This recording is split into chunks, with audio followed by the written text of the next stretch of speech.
Inilah doa kami pada sore ini Tuhan. Kami rindu untuk belajar daripada Engkau Tuhan. Sumber hikmat, sumber kekuatan, dan sumber pengetahuan. Kami mau belajar Tuhan dari kebenaran firman-Mu, sehingga kami tidak menyimpang ke kanan ke kiri. Supaya kami mengerti dan mengetahui akan hukum-hukum dan perintah-perintah-Mu yang perlu kami lakukan, sehingga hidup kami boleh berkenan di hadapan-Mu. Sore ini Tuhan, kami mau duduk tenang di bawah kaki-Mu. Kami mau belajar Tuhan daripada Engkau. Oleh sebab itu Tuhan, urapi hamba-Mu, urapi setiap kami Tuhan. Supaya kami menjadi murid-murid yang selalu rindu belajar daripada gurunya. Berbicara ya Tuhan, karena kami siap untuk mendengar, karena kami siap untuk belajar. Dalam nama Yesus Kristus kami sambut firman. Amin. Sebelum kita masuk dalam firman, silakan duduk. Saya mengajak sidang jemaat untuk menyanyikan sebuah pujian. Janji-Mu seperti fajar. Karena kita percaya janji Tuhan adalah ya dan amin, yang tidak pernah dilupakan dan diingkarinya.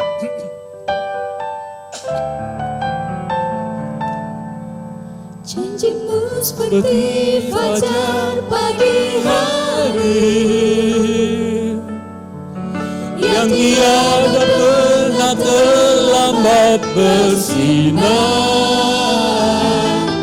Cinta-Mu seperti sungai yang mengalir, dan tetap betapa dalam kasih-Mu. Janji-Mu seperti fajar pagi hari, yang tiada pernah terlambat bersinar.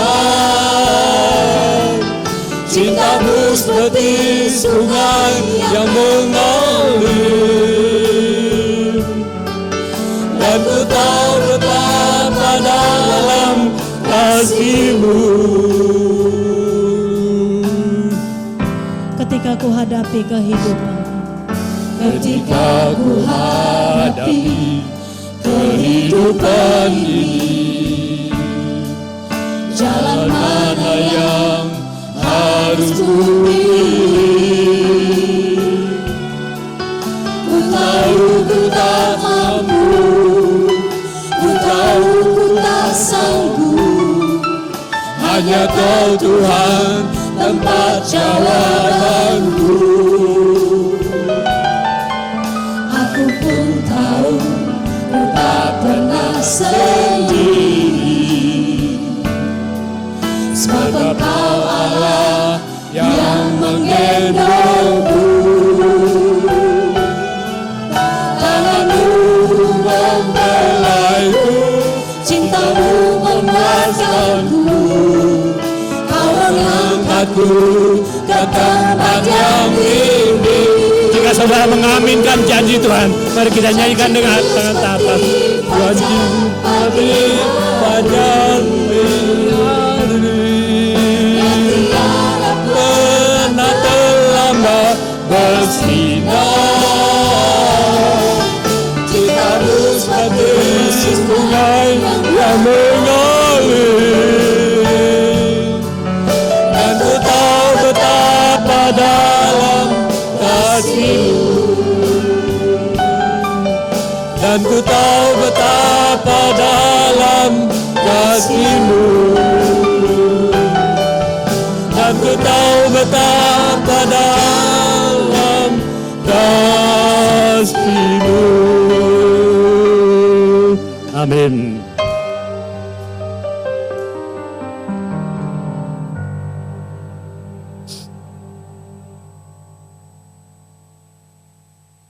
Iya. Bulan ini kembali jemaat di sini berbicara tentang perjanjian berkat. Mungkin sudah berapa kali tema ini kita sampaikan di gereja ini.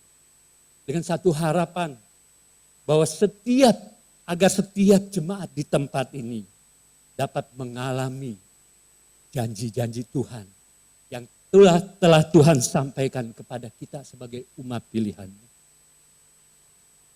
Untuk mengulas sejenak apa arti perjanjian itu.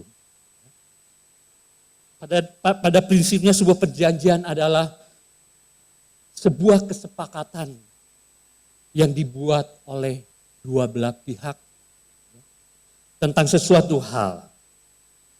Dan perjanjian itu akan berlaku jika kedua belah pihak mentaati persyaratan-persyaratan tertentu yang telah disepakati bersama dalam perjanjian itu. Nah, dalam perjanjian Allah dengan manusia, Allah lah yang memulai atau Allah yang berinisiatif membuat perjanjian. Kita sebagai manusia hanya mengikutinya dan menerimanya. Allah yang menetapkan syarat-syarat dari perjanjian itu. Yang tentunya syarat-syarat yang bisa dilaksanakan oleh kita sebagai umat manusia. Manusia hanya perlu mentaatinya. Sekali lagi saya kata, Allah yang membuat, manusia yang mentaati. Allah yang menetapkan syarat-syarat, manusia yang mengikuti syarat-syarat yang disampaikan Allah. Mengapa? Karena Allah adalah pencipta manusia, dengan manusia adalah makhluk ciptaan Tuhan. Kalau kita membaca di dalam Alkitab, ada banyak perjanjian yang telah dibuat oleh Allah dengan umat pilihannya. Yang semuanya adalah bertujuan untuk meneruskan perjanjian keselamatan antara yang akan diberikan kepada umat manusia. Mulai dari perjanjian Eden, ketika manusia jatuh ke dalam dosa, Allah memberikan suatu perjanjian bahwa keturunan dari perempuan ini akan meremukkan kepala si ular. Dengan kata lain akan menghancurkan kuasa si setan. Perjanjian Nuh, di sana Tuhan memberikan suatu perjanjian bahwa Tuhan tidak akan lagi menghukum atau memusnahkan manusia dengan air bah.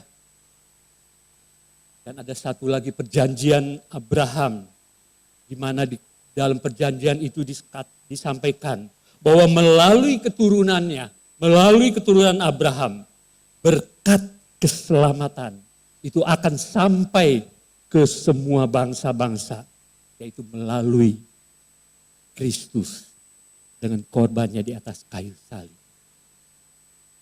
Dan masih ada lagi perjanjian-perjanjian yang Tuhan buat untuk manusia. Tetapi sore ini kita tidak akan membicarakan tentang perjanjian-perjanjian tersebut di atas.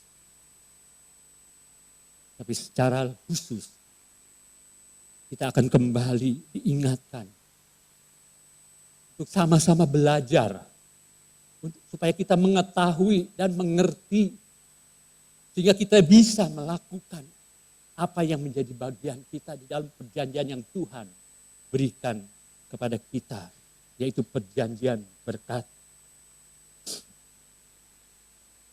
Sebagian dari apa yang Tuhan inginkan adalah supaya kita anak-anaknya, supaya kita umatnya bisa mengalami dan bisa merasakan dalam kehidupan kita janji-janji yang telah Dia berikan kepada kita.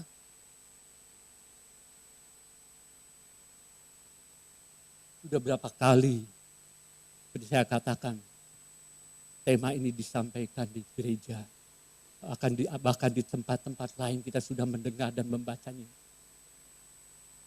Tetapi mengapa masih begitu banyak di antara kita yang dikatakan orang percaya, yang dikatakan anak-anak Tuhan, tidak dapat mengalami dan merasakan, apalagi menikmati janji-janji yang Tuhan berikan.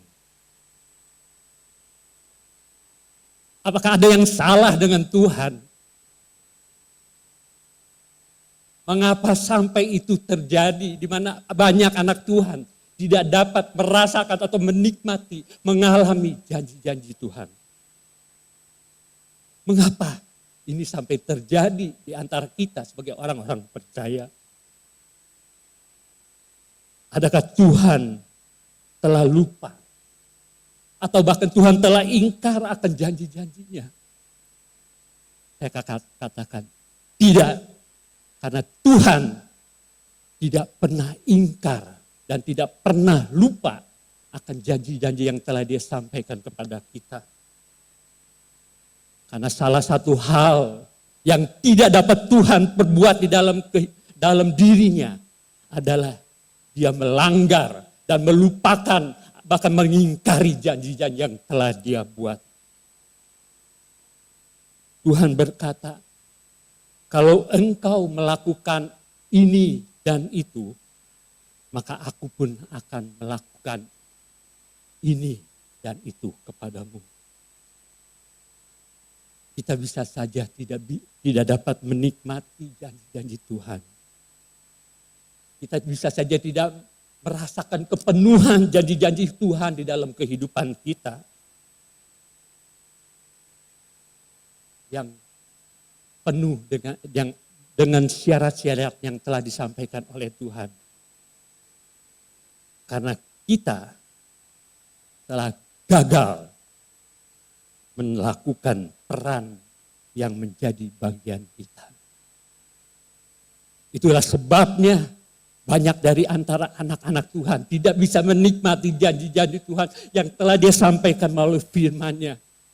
Bukan kesalahan Tuhan, tapi kesalahan kita sendiri sebagai murid-muridnya, sebagai anak-anaknya yang tidak melakukan apa yang menjadi bagian kita untuk kita lakukan. Mungkin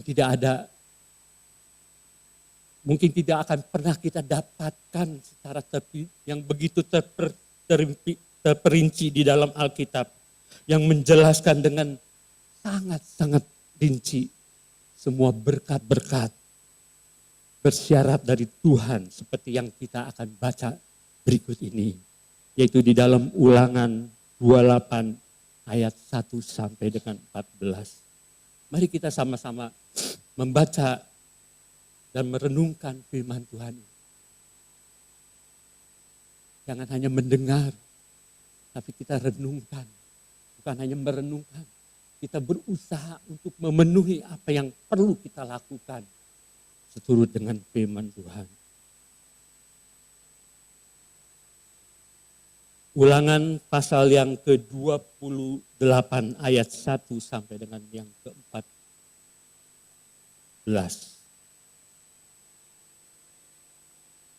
Jika engkau baik-baik mendengarkan suara Tuhan Allahmu, dan melakukan dengan setia segala perintahnya yang kusampaikan kepadamu pada hari ini, maka Tuhan Allahmu akan mengangkat engkau di atas segala bangsa di bumi.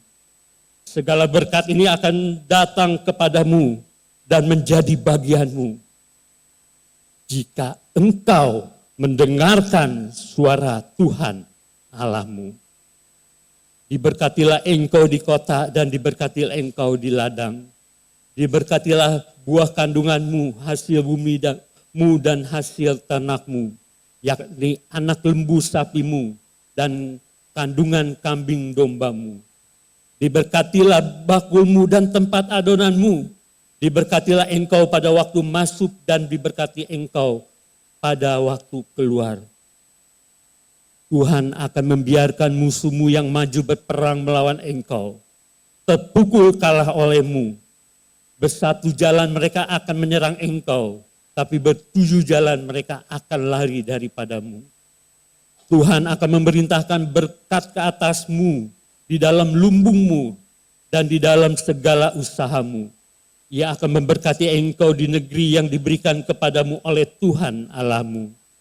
Tuhan akan menetapkan engkau sebagai umatnya yang kudus, seperti yang dijanjikannya dengan sumpah kepadamu, jika engkau berpegang pada perintah Tuhan Allahmu dan hidup menurut jalan yang telah ditunjukkannya, maka segala bangsa di bumi akan melihat bahwa nama Tuhan telah disebut atasmu dan mereka akan takut kepadamu. Juga Tuhan akan melimpahi engkau dengan kebaikan dalam buah kandunganmu, dalam hasil ternakmu dan dalam hasil bumimu. Di tanah yang dijanjikan Tuhan dengan sumpah kepada nenek moyangmu untuk memberikannya kepadamu. Tuhan akan membuka bagimu perbendaharaannya yang melimpah, yakni langit, untuk memberi hujan bagi tanahmu pada masanya dan memberkati segala pekerjaanmu, sehingga engkau memberi pinjaman kepada banyak bangsa, tetapi engkau sendiri tidak meminta pinjaman. Tuhan akan mengangkat engkau menjadi kepala dan bukan menjadi ekor. Engkau akan tetap naik dan bukan turun apabila engkau mendengarkan perintah Tuhan Allahmu yang kusampaikan pada hari ini. Kau lakukan dengan setia. Dan apabila engkau tidak menyimpang ke kanan atau ke kiri dari segala perintah yang kuberikan kepadamu pada hari ini, dengan mengikuti Allah lain dan beribadah kepadanya.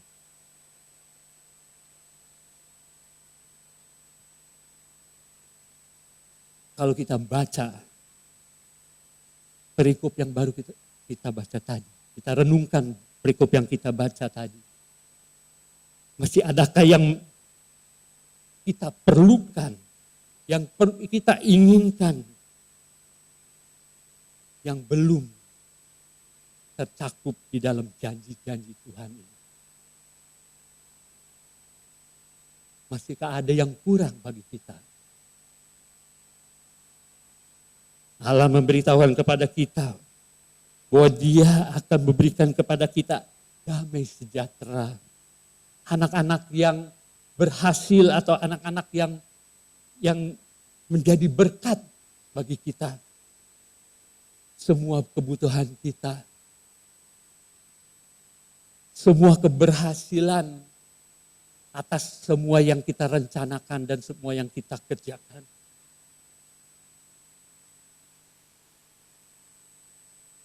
Hidup yang baik, yang bergaul baik dengan Tuhan. Nama baik atau reputasi kita di hadapan orang-orang. Bahkan kesempatan bagi kita untuk menjadi berkat bagi orang-orang di sekitar kita. Masih adakah yang kurang dari apa yang Tuhan janjikan kepada kita? Tetapi kembali untuk menerima semuanya itu, ada bagian-bagian yang perlu kita lakukan, yang merupakan tanggung jawab kita, ya, yaitu dengan setia mendengarkan suara Tuhan melalui firman-Nya, melalui firman yang kita dengar di dalam setiap ibadah, atau juga melalui firman yang kita baca setiap hari di rumah. Dan dengan sungguh-sungguh mentaati semua perintah-perintah Tuhan yang telah disampaikan melalui firman dan melalui apa yang kita dengar dan kita baca. Dan juga satu hal yang sering membuat kita tidak bisa menikmati janji-janji Tuhan adalah ketika kita telah beralih kepada ilah-ilah lain dan kita menomorduakan Tuhan. Nah, ada baiknya ketika saudara pulang ke rumah nanti, saudara kita baca ayat-ayat selanjutnya dan kita renungkan. Dan bukan hanya renungkan, kita berusaha memenuhi apa yang menjadi perintah Tuhan yang harus kita lakukan. Supaya kita bisa menikmati janji-janji Tuhan. Dan ayat-ayat selanjutnya juga akan menyampaikan bagaimana kalau kita tidak berhasil atau tidak mau atau tidak dapat melakukan apa yang menjadi bagian kita, maka hal sebaliknya akan terjadi di dalam kehidupan kita, yaitu kutuk. Dan kita harap ini tidak akan pernah terjadi di dalam kehidupan kita. Sekali lagi, betapa sering kita tidak bisa menikmati janji-janji Tuhan. Masalahnya sekali lagi bukan pada Tuhan, tetapi masalahnya ada pada diri kita sendiri.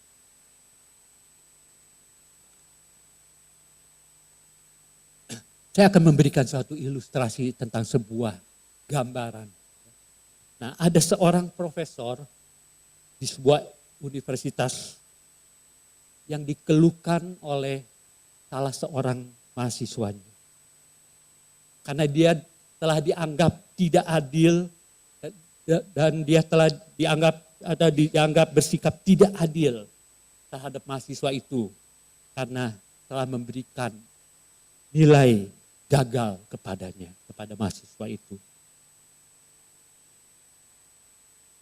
Profesor itu mengadakan sebuah pertemuan dengan mengundang dekan dari fakultas beserta dengan mahasiswa tadi dan beberapa dosen untuk menyampaikan penjelasan tentang tuduhan yang disampaikan oleh mahasiswa itu kepada profesor tadi.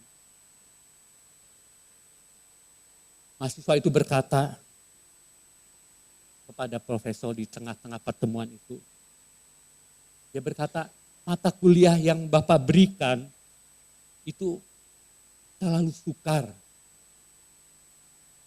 Dan Bapak menerangkannya dengan tidak jelas atau kurang jelas. Sehingga saya tidak bisa mengerti dan akhirnya saya gagal. Lalu profesor itu menjawab, ada 40 orang mahasiswa di kelas ini. Tetapi hanya 2 yang gagal.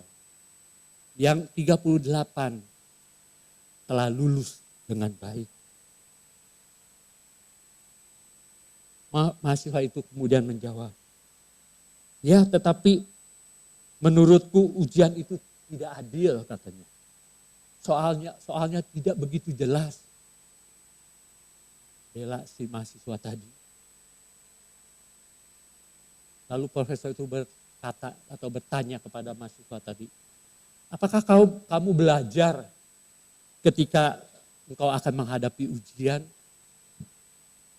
Mahasiswa itu tidak menjawab.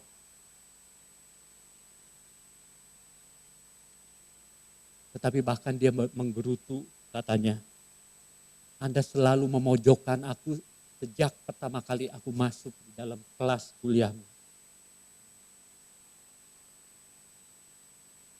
Lalu profesor itu berkata, bukankah setiap kali saya akan memberikan kuliah pada minggu yang akan datang, saya selalu memberikan tugas bacaan kepadamu, pada seluruh mahasiswa. Supaya ketika saya menjelaskan, sedikitnya kamu sudah tahu apa yang akan saya sampaikan. Dan jika ada pertanyaan kamu boleh bertanya. Apakah kamu membacanya sebelum saya membahasnya di kelas? Kemudian profesor itu mengambil daftar hadir dari mahasiswa yang mengikuti kuliahnya. Dan dia berkata, Anda tidak mengikuti 15 kali pertemuan dari 30 pertemuan dan laboratorium yang saya adakan.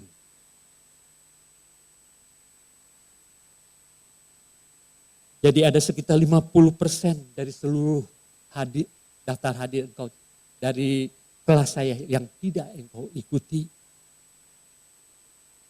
Dan dari hasil ujian terakhir, Anda hanya dapat menjawab dengan benar 2 dari 10 soal yang saya berikan.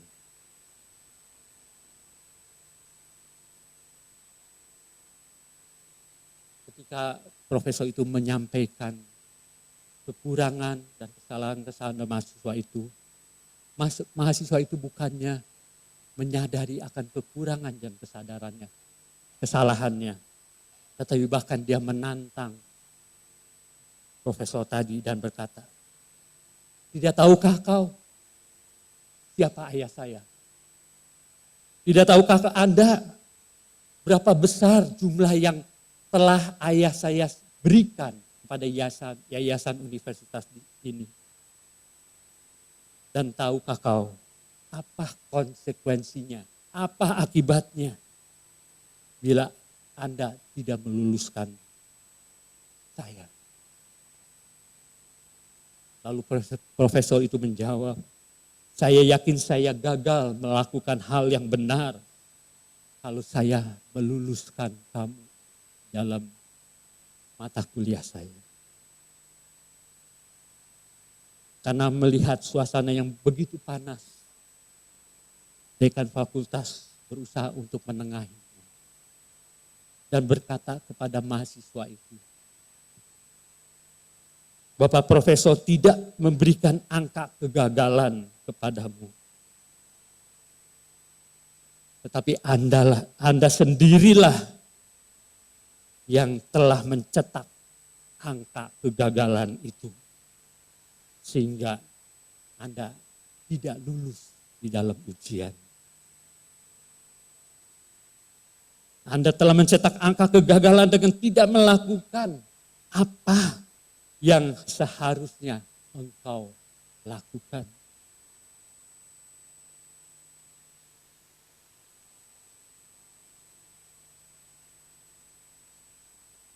Sebelum kita menjadi marah kepada Tuhan, karena kita menganggap Tuhan kita tidak adil dan tidak cukup adil dan tidak cukup memberkati kita, atau menjadi marah kepada Tuhan karena situasi-situasi tertentu dalam kehidupan kita. Dan mungkin kita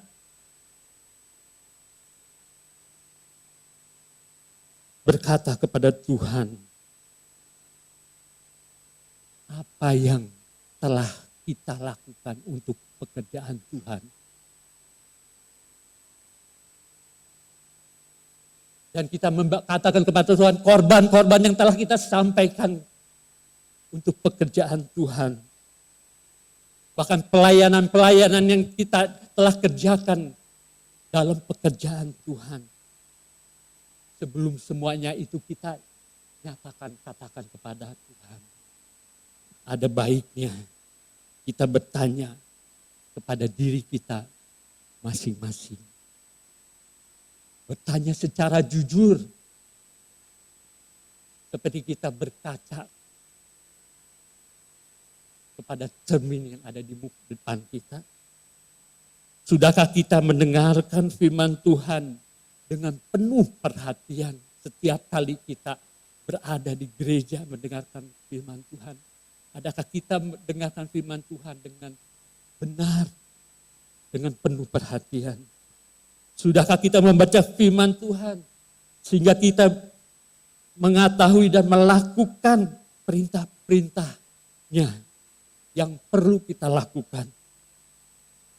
Sudahkah kita membiarkan diri kita memuja idola-idola kita, memuja berhala-berhala dengan berharap kepada orang lain di luar Tuhan? Bahkan berharap atau bergantung kepada semua kekayaan, harta kekayaan kita, kepandaian kita, pengalaman kita melebihi bergantung kepada Tuhan. Sudahkah itu pernah kita lakukan sehingga membuat Tuhan kecewa karena Dia telah kita jadikan nomor 2 di samping orang-orang yang kita anggap lebih bisa menolong kita. Di samping segala yang kita miliki, setiap harta kekayaan, kepandaian, pengalaman, pendidikan kita melebihi kita bergantung kepada Tuhan.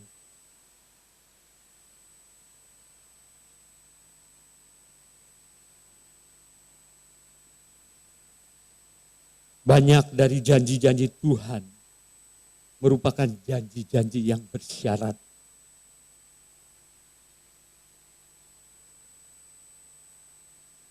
Tergantung pada apa yang kita lakukan atau tergantung kepada apa yang tidak kita lakukan. Ada baiknya kita juga akan membaca di dalam Keluaran 15 ayat yang ke-26.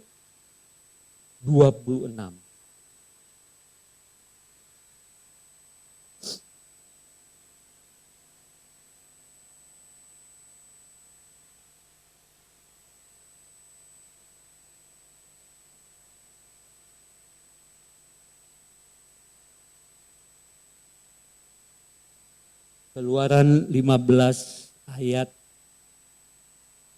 yang ke-26.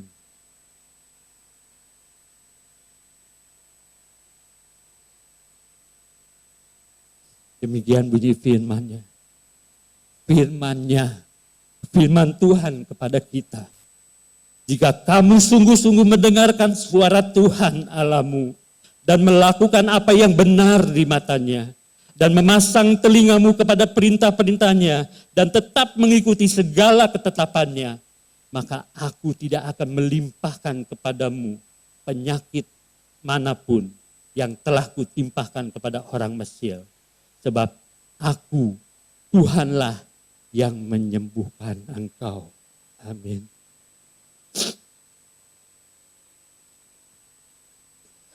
Bagian kita adalah mendengarkan dan memelihara perintah-perintah Tuhan. Sedangkan bagian Tuhan adalah melindungi kita dan memberkati kita sesuai dengan apa yang dijanjikan. Kalau kita ingin mengalami janji-janji Tuhan, kita perlu melakukan apa yang harus kita lakukan sesuai dengan firman Tuhan. Seperti yang kita baca tadi. Kalau saudara, kalau kita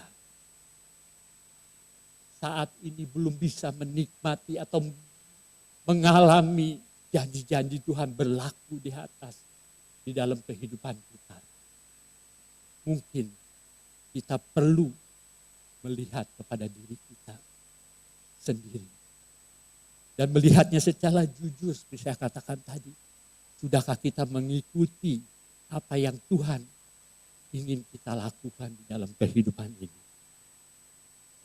Dan saya jamin, ketika kita melakukan apa yang menjadi kehendak Tuhan, maka dengan segera janji Tuhan itu akan menjadi bagian dari kehidupan kita. Amin.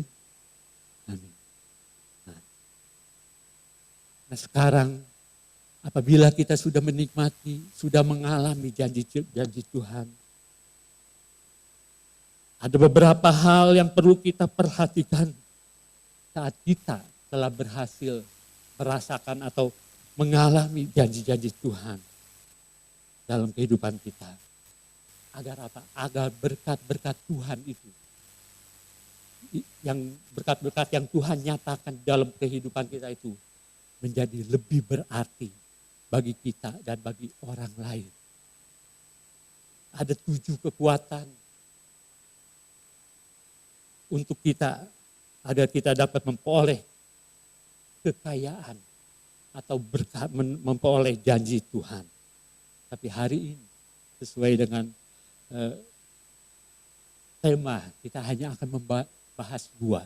Dan kalau saudara perlu, dan saya rasa kita semua perlu mengetahui kekuatan-kekuatan apa yang perlu kita miliki untuk menikmati janji-janji Tuhan. Untuk bisa mengalami janji-janji Tuhan. Saya undang saudara untuk setia mengikuti ibadah minggu depan dan minggu berikutnya. Supaya kita dengan tuntas bisa mengerti akan jawabannya. Supaya kita bisa menikmati janji dan janji akan berkat-berkat Tuhan. Karena kita telah mengerti dan kita telah belajar dari firman Tuhan. Nah, sore ini yang pertama yang kita akan bahas adalah kekuatan untuk memperoleh janji Tuhan. Yaitu kita perlu memiliki hikmat dan kekuatan dalam mengelola berkat-berkat Tuhan. Allah ingin agar kita bertanggung jawab atas semua berkat-berkat yang Dia telah berikan kepada kita. Tuhan telah, seperti saya katakan, kalau kita sudah menerima dan merasakan atau mengalami berkat-berkat yang Tuhan nyatakan kepada kita. Di samping itu juga Tuhan ingin supaya kita anak-anaknya bertanggung jawab atas segala berkat-berkat yang telah Dia nyatakan kepada kita. Harta kekayaan adalah milik Tuhan. Kita manusia hanyalah sebagai pengelolanya. Kalau manusia mencoba untuk menjadi pemilik daripada harta-harta kekayaannya, maka ia akan mulai dikuasai oleh harta, atau dikatakan ia akan mulai dikuasai oleh uang. Kalau seorang yang telah diberkati oleh Tuhan dan merasa bahwa berkat-berkat yang telah dia terima itu semua milik dia, maka hati-hati. Maka dia akan mulai dikuasai oleh keuangan itu. Walaupun awalnya Tuhan sendiri yang memberkati. Tapi ketika Tuhan memberkati, Tuhan memiliki suatu tujuan atau suatu harapan. Supaya ketika Dia memberkati kita, kita bisa bertanggung jawab dengan apa yang telah Dia berikan kepada kita. Tapi saat kita tidak meresponi tanggung jawab itu, bahkan kita merasa itu adalah milik kita, maka akhirnya kita mulai dikuasai oleh uang, oleh harta-harta kita. Nah, uang itu, kekayaan itu sebenarnya akan dapat menjadi menjadi hamba yang baik kalau seorang bisa mengendalikannya. Tetapi harta atau uang itu akan menjadi tuhan yang jahat ketika dia telah berhasil menguasai orang. Oleh sebab itu, seorang hanya dapat menjadi sukses apabila ia belajar untuk bisa menguasai kekayaan, bisa menguasai uang, dan tidak dikuasai oleh harta atau uang. Seorang, sekali lagi saya tegas jelaskan, bahwa seorang dapat dikatakan berhasil di dalam menikmati atau mengalami berkat-berkat Tuhan adalah ketika dia berhasil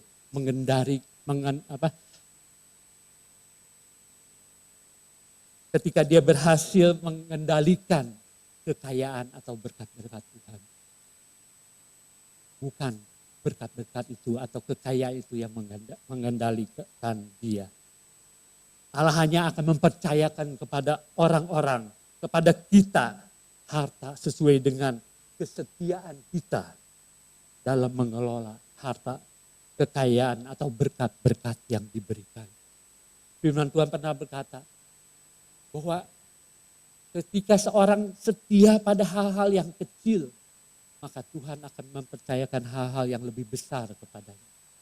Kalau ketika kita menerima berkat yang kecil, kita sudah melupakan berkat Tuhan, merupakan pemberi berkat Tuhan. Dan merasa semua itu karena kekuasaan kita, usaha kita di dalam mendapatkan semua berkat itu. Maka kita akan salah di mata Tuhan. Karena kita telah menganggap atau meniadakan kuasa Tuhan yang memberkati kita. Oleh sebab itu setialah pada hal-hal yang kecil. Maka Tuhan akan memberkati kita dengan hal-hal yang besar. Bagaimana cara kita untuk bisa mengelola keuangan sesuai dengan kehendak Tuhan. Secara singkat saya akan sampaikan. Dan mungkin hal ini pernah kita dengar tahun lalu atau 2 tahun yang lalu ketika kita membahas tentang perjanjian berkat. Nah, bagaimana kita bisa mengelola keuangan kita dengan baik? Pergunakanlah berkat-berkat Tuhan itu untuk hal-hal yang benar, hal-hal yang baik, hal-hal yang berguna. Jangan kita merasa kalau kita memiliki berkat itu adalah milik kita dan kita mempergunakan sesuai dengan keinginan kita untuk memenuhi hawa nafsu kita, keinginan kita. Milikilah skala prioritas secara benar dengan mengutamakan hal yang penting, yang pokok. Dengan mengutamakan kebutuhan pokok di dalam kehidupan kita. Misalkan sandang pangan, rumah, pendidikan anak dan sebagainya. Daripada kita memenuhi semua keinginan kita. Karena bukan setiap keinginan kita merupakan kebutuhan kita. Jadi seringkali kita lupa akan hal ini. Seringkali kita hanya ingin memenuhi keinginan kita. Firman Tuhan juga mengatakan supaya kita menghindar dari berhutang. Apalagi berhutang hanya untuk memenuhi keinginan-keinginan kita. Tepati janji kita kalau kita memang sudah terlanjur berhutang. Kalau kita sudah berjanji untuk membayarnya dalam 1 bulan, kita usahakan untuk membayar. Supaya nama kita atau reputasi kita tidak menjadi rusak. Apalagi kita akan membawa nama Tuhan di dalam hal ini. Ya, tepati janji kalau kita memang sudah harus membayar utang. Karena kalau bukan saja kita yang akan dipermalukan, tapi seringkali nama Tuhan juga ikut dipermalukan. Sesuaikanlah pengeluaran kita dengan pemasukan kita. Jangan sampai pengeluaran kita melebihi pemasukan yang kita terima. Seperti ada pepatah yang mengatakan lebih besar pasak daripada tiang. Nah, hindari atau kurangi pengeluaran-pengeluaran yang bersifat konsumtif, ya, yang tidak perlu, yang kalau kita tidak membelinya atau kita tidak membelinya itu tidak membawa pengaruh kepada kehidupan kita dan keluarga kita. Hindari semua itu dan sebagainya yang merupakan pemborosan untuk pengeluaran yang sebenarnya tidak kita perlukan. Nah, itu adalah hal yang pertama yang perlu kita perhatikan ketika kita telah menerima dan mengalami janji-janji Tuhan. Kita menerima berkat-berkat Tuhan. Tetapi kita juga perlu mengelolanya dengan baik dan benar. Karena Tuhan ingin kita supaya kita menjadi seorang pengelola yang baik. Tuhan mempercayakan kepada kita berkat bukan hanya sekedar kita menikmatinya.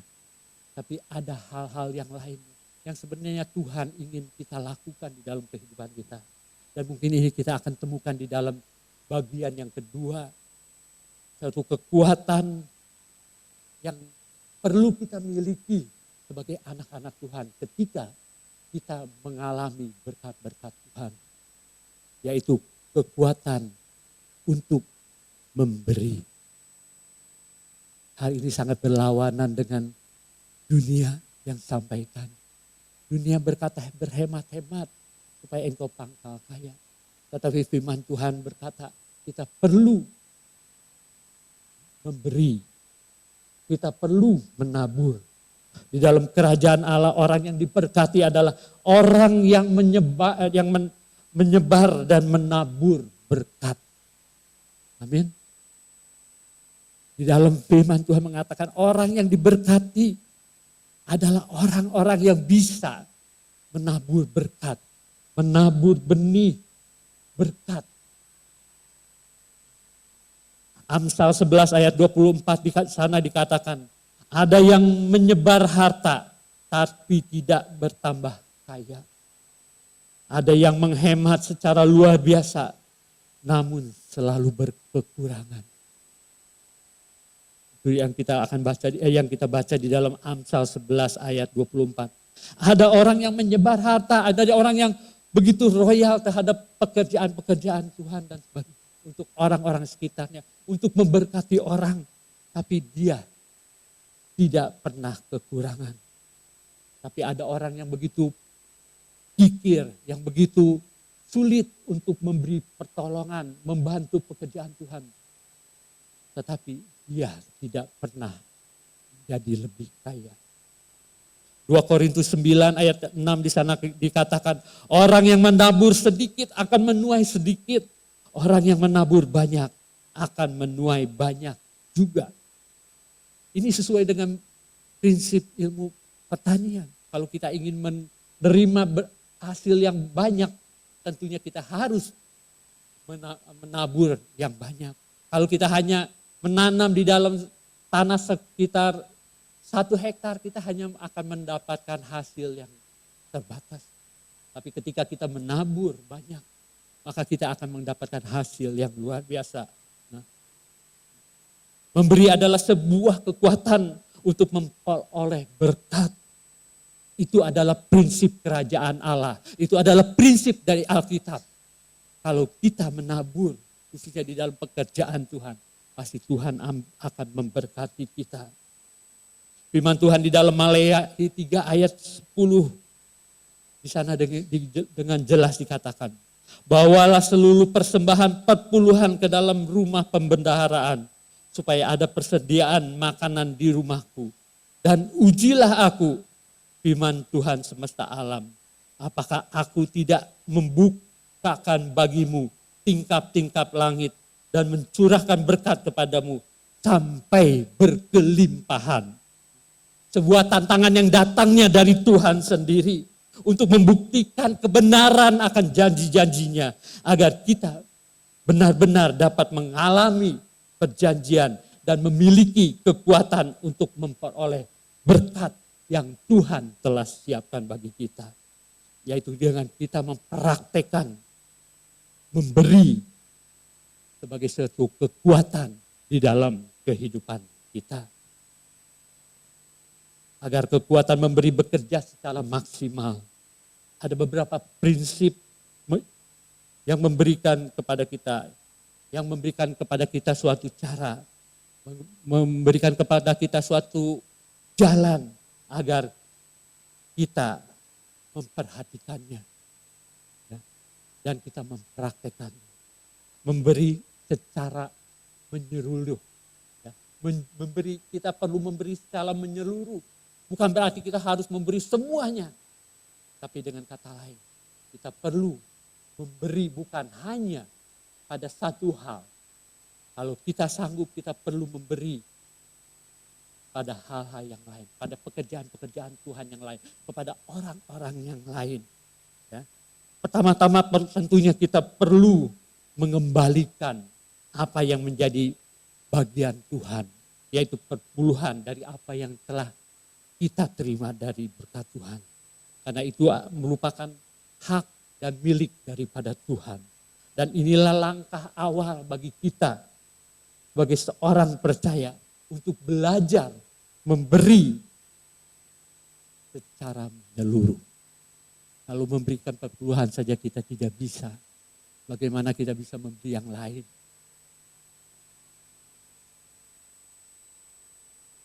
Kalau memberi perpuluhan saja kita tidak dapat, tidak bisa atau tidak mau. Bagaimana kita mau tergerak?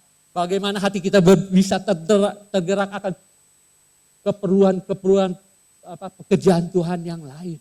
Dan kita membantu. Sedangkan perpuluhan Tuhan telah sampaikan dengan jelas. Sebagai suatu tantangan kepada kita. Ketika kita mengembalikannya kepada Tuhan, maka Tuhan akan membukakan tingkap-tingkap langit di atas dan kita menerimanya dengan berkelimpahan. Nah, agar kekuatan memberi bekerja secara maksimal, ada beberapa hal yang juga yang kita perlu lakukan di dalam hal memberi dan menabur melalui benih-benih atau berkat-berkat kita. Misalkan saja saya akan bacakan beberapa contoh, yaitu kita memberi atau pemberian untuk pekerjaan misi. Pekerjaan misi ada salah satu pekerjaan Tuhan untuk melebarkan kerajaannya di bumi. Nah, seringkali di tempat ini ada suatu tantangan untuk memberi bantuan kepada pembangunan gereja-gereja, pengkabaran Injil di daerah-daerah. Bahkan secara khusus di dalam buletin kita diterapkan atau dicantumkan rekening khusus untuk misi. Karena gereja kita mengerti benar akan arti dari pekabaran Injil. Kalau kita tidak bisa pergi untuk mengabarkan Injil kepada ke ujung-ujung dunia atau ke pelosok-pelosok di negeri kita yang belum terjamah ini, akan berita keselamatan melalui pemberian, melalui persembahan kita untuk misi. Itu akan mewakili kita untuk bisa menjangkau jiwa-jiwa yang belum pernah mendengar firman Tuhan. Mungkin saudara tidak pernah mengerti atau tidak pernah tahu bahwa melalui persembahan saudara ada satu atau dua, ada bahkan tiga, bahkan satu dusun telah menerima Tuhan. Tanpa saudara pergi, tapi saudara telah berpartisipasi, telah mendukung pekerjaan misi. Dan itu adalah bagian kita untuk melakukannya. Pemberian yang lain, yaitu pemberian untuk pekerjaan Tuhan lainnya. Kita perlu juga mendukung semua pekerjaan Tuhan, khususnya program-program yang kita diadakan di gereja ini. Banyak program yang perlu kita lakukan, yang perlu kita laksanakan di tahun ini. Dan semua itu memerlukan dana yang tidak kecil. Dan kita boleh berpartisipasi. Kalau kita merasa dan kita mau dianggap sebagai anak-anak Tuhan yang bertanggung jawab atas berkat-berkat Tuhan. Mungkin juga kita bisa memberikan persembahan ucapan syukur atau persembahan sulung ketika kita memulai kehidupan baru atau memulai pekerjaan kita yang baru. Kita sebagai ucapan syukur kita ke hadapan Tuhan, kita membawa persembahan itu kepada Tuhan. Dan mungkin kita juga bisa mengelola berkat yang Tuhan berikan kepada kita dengan membantu dan menolong saudara-saudara kita yang membutuhkan. Kita juga dapat membantu pekerjaan Tuhan melalui pembangunan gereja dan sebagainya. Nah, semua itu adalah hal-hal yang Tuhan ingin kita lakukan di dalam kehidupan kita. Di dalam kita mengelola berkat-berkat yang Tuhan berikan kepada kita. Kalau saudara melakukannya, kalau kita memiliki suatu kekuatan untuk memberi untuk tentang hal ini, saya percaya janji Tuhan itu tidak pernah ingkar. Janji Tuhan itu akan senantiasa tepat. Seperti pujian yang kita nyanyikan tadi. Seperti fajar yang menyingsing ke setiap pagi. Seperti matahari yang terbit di ufuk timur setiap pagi. Yang tidak pernah terlambat. Demikianlah janji Tuhan.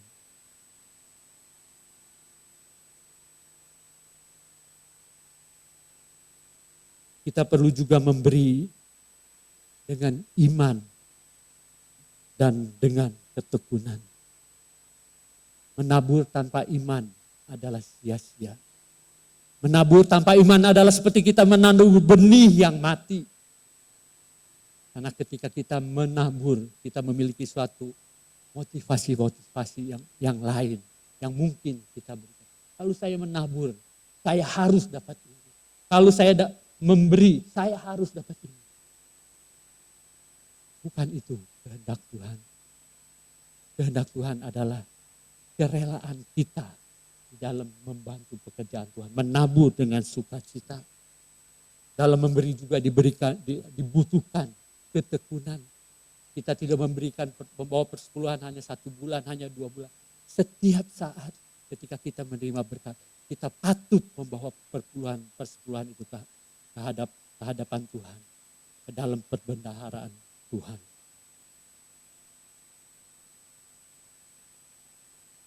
Dan yang ketiga, berilah yang terbaik dengan rela dan dengan hati yang penuh sukacita.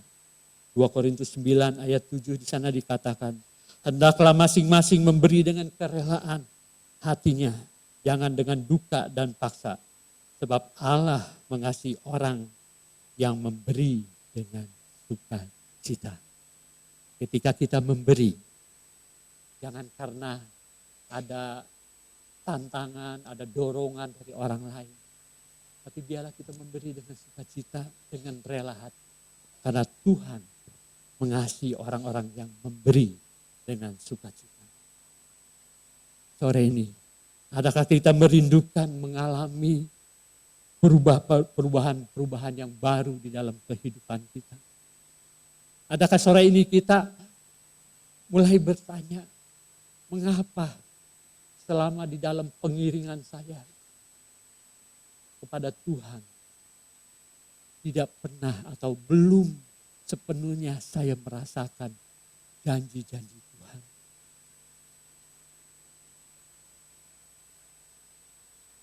Saudara perlu bertanya kepada diri sendiri. Adakah kita sudah melakukan bagian-bagian kita yang perlu kita lakukan, yang Tuhan ingin kita lakukan, supaya Dia bisa mencurahkan, menepati atau memberkati kita. Yang perlu kita ketahui secara jelas adalah bahwa Tuhan rindu memberkati setiap kita. Tuhan itu begitu rindu memberkati setiap anak-anaknya. Tapi masalahnya, adakah kita siap untuk menerima berkat Tuhan? Jawabannya ada pada diri kita masing-masing. Amin. Untuk renungan firman malam ini.